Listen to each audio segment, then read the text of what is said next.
everyone. This is My Two Cents, and today I'm going to be discussing the oh-so-toxic issue of, you guessed it, feminism. However, it'll be coming from a source that may not strike you as likely to be feminist, at least at first glance. I'm going to be looking at part of a video put out by Allyson Rowe of Kingdom Crowned Ministries. Who is Allyson Rowe? Well, according to her website, Allyson Rowe, who also holds the title of Miss Washington USA 2014, grew up in Eastern Washington in the city of Spokane. She is a classically trained pianist who writes worship music and leads worship at her local church. Having overcome self-image issues, eating disorders, and a long-term broken relationship, Allyson knows what it is like to be torn down and is passionate about showing others that they can walk fearlessly in boldness and purity. She carries a reckless abandon to stand up against perversion and refuses to bow down to the lies of this world. In addition to preaching the truth of Jesus Christ, she plans on opening orphanages for human trafficking victims, homes for battered women, and essentially wants to raise up an army of Esthers and Davids that will run in boldness in who God has called them to be. Sounds like the next Mother Teresa, eh? Now, let me say up front, the purpose of this video is not to bash Allyson's motives. I am going to give her the benefit of the doubt and assume that she has good intentions with the videos that she makes. However, in the one that I came across, I was utterly disgusted. She's very emotional. She tries to make it sound like she's really out there trying to help young women and teach them to make good decisions. But make no mistake, Allyson, in your video, you are teaching young women to be victims, and I'm calling you on it. Let's watch. Hey guys, I just want to pour my heart out with you in this video. I get so many messages from you guys and I love it, and it gets harder and harder to keep up with them now, but don't stop. I love that you guys send me what's going on in your life and that I know how to pray with you and stand with you. And it's interesting because a lot of times, like, they come in waves. You know, one week I'll see messages from so many different people, but they're all going through the same thing, live in different parts of the country, different parts of the world, but you're going through the same thing. And this week has been no different. And one of the things that you guys have been talking to me about is sexual sin and shame that you guys feel from decisions that you've made, and the devil is just trying to lock you in bondage. And sexual sin is so prevalent in our world, and here's what's true, okay? The world will make you believe that it's normal. The world will make you feel defected if you don't give in to sexual sin. And I'm just going to tell you, okay, this is the biggest truth that I could ever tell you, is that it's not normal.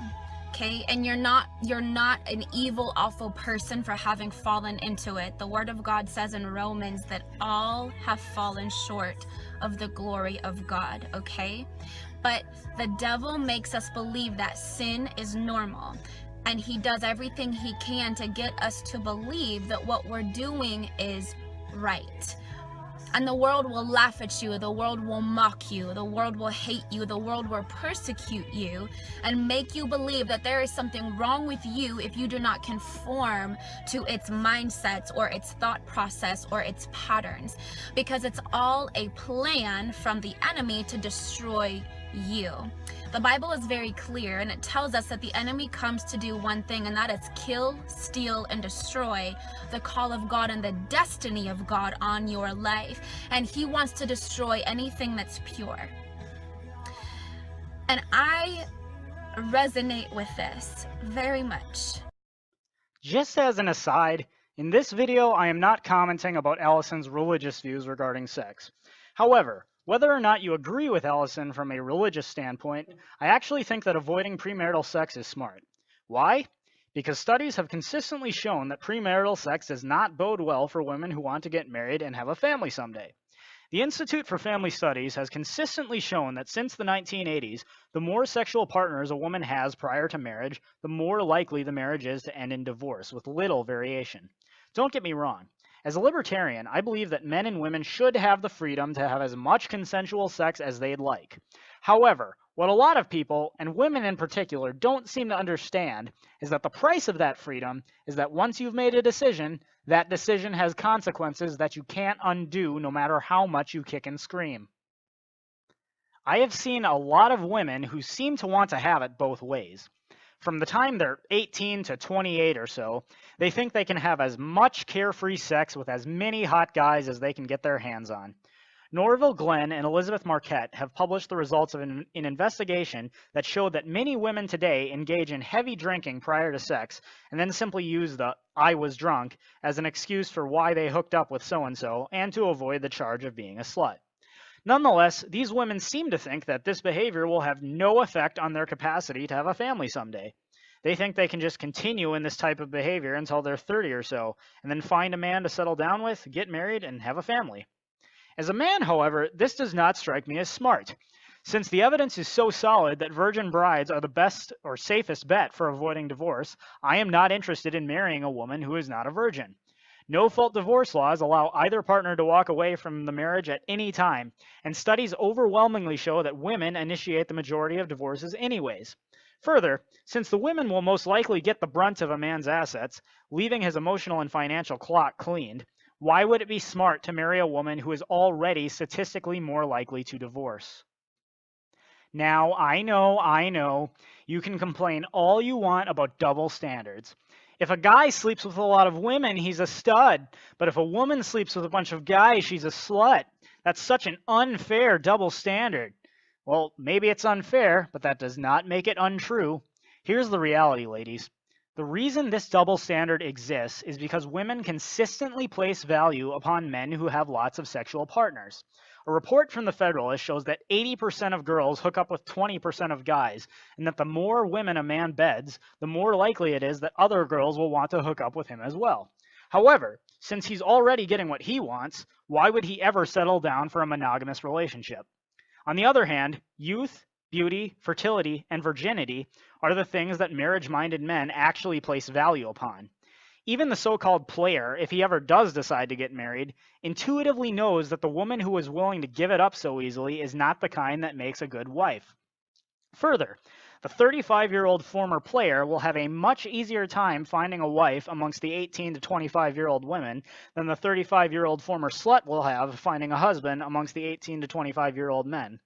Cry about how it's unfair as much as you want. It doesn't make it untrue.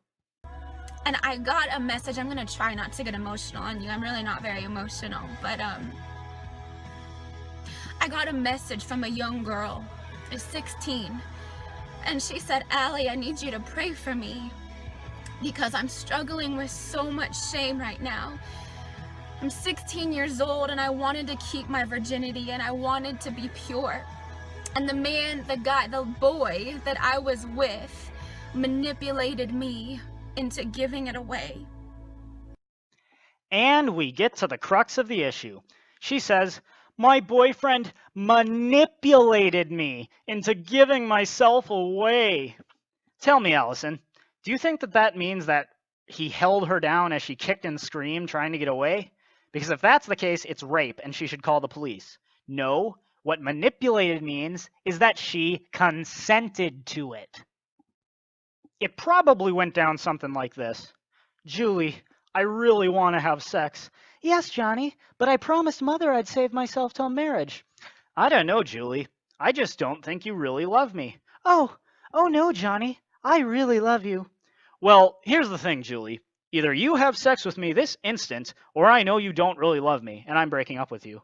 Oh no, Johnny. Okay, I'll have sex with you." Does that sound more like it? Okay, ladies, I don't mean to be rude, but I consider what I'm about to say as some much-needed tough love. If you actually fell for that type of so-called manipulation, then you are not that bright. If he really loved you, he'd be willing to wait, and the fact that he demanded sex shows you that he doesn't really love you. I know women are inherently more emotional than men, but seriously, did your daddy teach you nothing? Stop trying to claim that you bear no responsibility for what happened.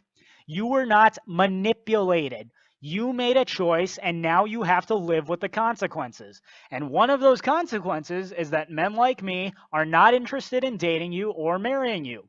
Does that mean I think you're a wicked, evil person who has no future? No, of course not. But I am not under obligation to overlook your sexual past, and neither is any other man. And I resonate with that. Because that's something that happened to me. And I gave myself away in an attempt to be loved, and in an attempt to feel wanted, and an attempt to believe that if I did this thing for him, that he would never leave me or that he would want me. And it was the exact opposite. Absolutely, Allyson. But did he manipulate you, or did you make a choice? If you say the former, then what you are effectively telling young women is that they are either too stupid to recognize the kind of guy they're dealing with, or they somehow lack the mental capacity to say no to sex. How incredibly condescending. And I see so many young women and young girls being lied to and told that they have to give themselves away to be loved or to be wanted. And it makes me furious. Well, I'm glad that it makes you furious, but do you know what you need to tell young women? Tell them that if they have brains, that it doesn't take much reasoning to figure out that if a guy isn't willing to wait for you, he doesn't really love you. Videos like this only tell women that they can keep propagating the myth that they are victims of the male sex drive and that they bear no responsibility for their own decisions. And you're emotional, there's no doubt about that. But emotions only tend to cloud the facts in cases like this. Once again, regardless of how emotional you are still responsible for the decisions that you make. Can you be forgiven? Yes. Does it mean your life is over? No. Does it mean your plans for marriage and family might be affected? Yeah, it absolutely does. So once again, Allyson, I don't presume to question your motives, but stop teaching young women that they can act like victims. You are responsible for the decisions you make, period. And if you can't own up to that, if you have to insist that it's not your fault when you have sex, that your boyfriend manipulated you into doing it, then I am sorry, but you are a slut, and you deserve to get called one. There are only two kinds of women that I will straight up call sluts. One, if the right to have as much consensual sex as you want isn't enough for you, and you have to demand that taxpayers pay for your birth control and your abortions, then you are a slut. And two, if you can't own up to the decisions that you make, if you think that you can consent to sex and then when you regret it the next day say you were raped or that you were manipulated into doing it, then you are a slut. Start taking responsibility for your own actions. And if you truly desire to get married and have a family, you might want to give that guy who's pressuring you into sex a little more thought. That's my 2 cents. Take it for what it's worth. Thanks for watching, everyone. If you liked this video, please hit like and subscribe. You can also hit the bell to make sure you're notified every time I upload a new video. To follow me on Twitter, minds.com, VidMe, or WordPress, check out the links in the description. If you'd like to hear my 2 cents on any topic, leave a comment below. New uploads are every Tuesday, Thursday, and Saturday, so stay tuned for more videos.